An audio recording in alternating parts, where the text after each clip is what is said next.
In the last video, I explained about the resource mailbox and how you can manage and resource the company resources for a specific period.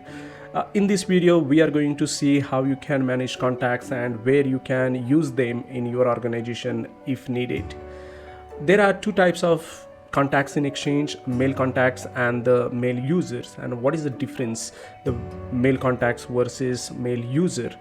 A mail contact and a mail user are a both type of object in the Microsoft Exchange, but they have slightly different characteristics and uses. A mail contact is a type of recipient object that represent the external contact such as a customer or partners.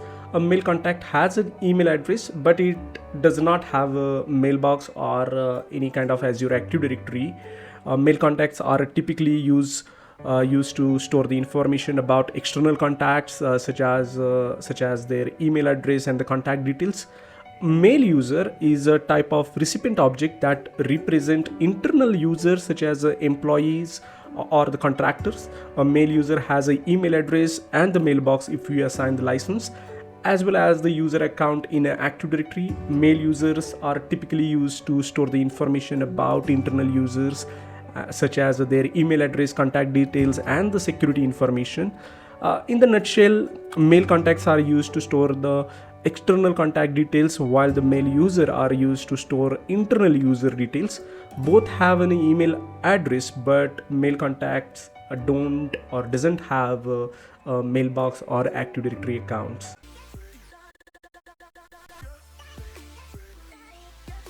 In this video, I'm going to tell you how to create a mail contact and mail user. This is a very short demo, but I will show you how you can create. To create a contacts, you need to come Exchange Admin Center, and from that console, from that window, you need to come on the contacts, and then you need to click and add mail contact if you want to create a mail contact. I am creating first mail contact, so I'm clicking here and putting name first mail. So I'll just mail and the last name contact. So I'm just putting generic names so that we should know what is this contact and how it's going to look. So mail contact, and alias is mail contact, and I'm putting the email ID. I'm just creating just a mail contact, and just suppose this mail contact is the external user, and I'm just this contact using is a Gmail account, gmail.com, right? So this is the basic information to create a mail contact, and I'll just click the next. And then you can put the what is the this contact number, mobile number, work phone number, their website, because this contacts we generally create for the third party vendor. So we should, or in our organization, everyone should know that the contact information for that vendor. So that in that purpose we created this account mail contact.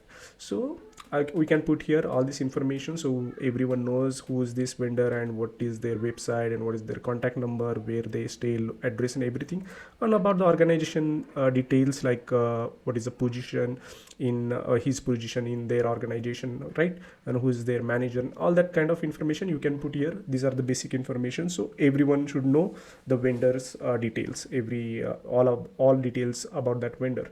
So I'll just click. I'm not putting anything right now. So this is the summary of the mail contact, and then I'll just create, and it will take a few seconds. And yeah, so we have created a mail contact. Let's refresh the page. Okay, it's taking time. Meanwhile I will just create I'll show you the how you can create a mail user. Mail user, nothing but the actual user, mail user, and I'm putting this. See, external email address is not mandatory, and I'll just mail user and the mail user, and you can see we need to put the domain ID, that domain address, because it's an internal user. It's supposed to be the internal user, right? For that purpose we need to select our domain, and also we need to put the password. So I'll just put the password, and I'll just hit the next. Display name, mail user, next. And you see this is the summary, and I'll just hit the create, and it will take a 1-2 seconds, and that's done. I'll refresh the page. Mail contact is created, and you will see the mail user also in couple of seconds. I'll just keep refreshing, but it's not yet created.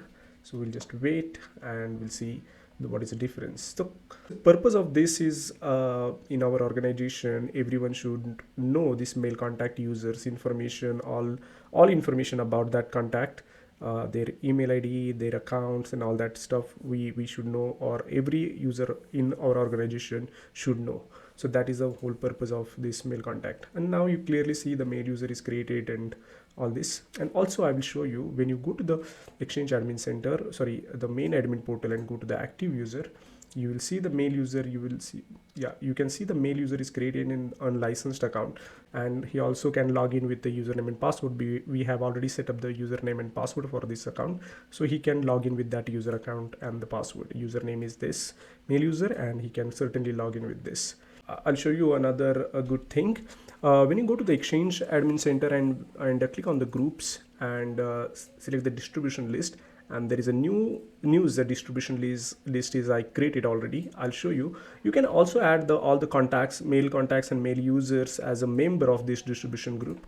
So I'll just click and I can show you. I'll just type the mail, and see, there you see all the mail contacts and the mail users. You can see and select and add, and they will become a part of a distribution list. So what does it mean, and why and where you can use this? I'll show you the one use case where suppose you have a lot of vendors of your organization, and you want to send one a news that, or the new product launch or any service down, this kind of information you want to send across your company and also with your vendors and suppliers.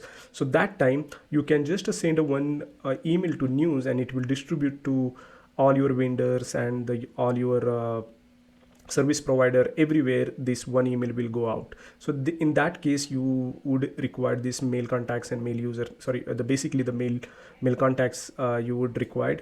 And you can send one notification, one email to all your suppliers and service provider, right? In that case, this is a very useful thing.